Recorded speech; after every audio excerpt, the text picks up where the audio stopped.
The Greens have led the public debate on climate change ever since the early 90s when we first called for a price on carbon. Now the government has adopted that with its emissions trading scheme, and they've adopted quite a few of our other climate change policies as well.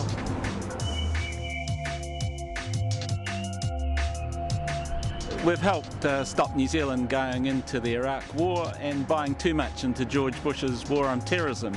We've won freedom for Ahmed Zawi, accused of being a terrorist, and embarrassed the government when it refused to meet the Tibetan leader, the Dalai Lama.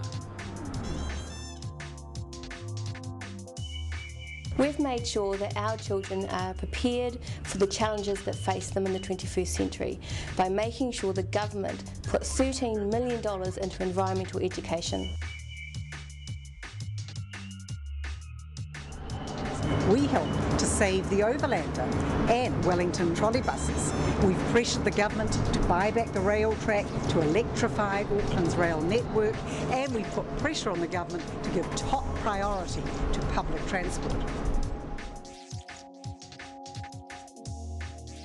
500,000 New Zealanders can now put their petty convictions behind them, get on with their lives, get jobs. They no longer have to face discrimination because of clean slate legislation that we introduced to Parliament.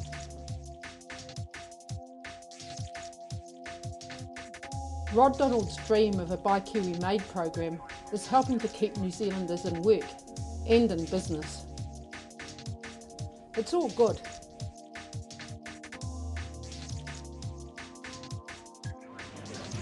Ten years ago, we were on the brink of growing genetically engineered crops right here in New Zealand. But thanks to the Green Party, our farms and our environment are still GE-free.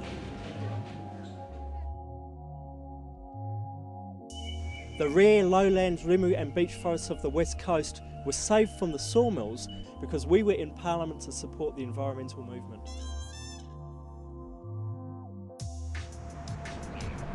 I've been leading the government's new energy efficiency and conservation strategy under the first legislation the Greens ever introduced to Parliament. That's going to mean warmer, drier homes, healthier kids, more efficient cars and less greenhouse emissions.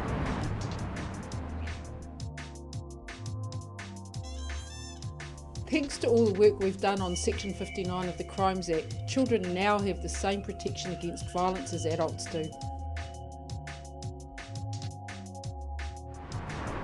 And as for Project Aqua, well, that's dead in the water.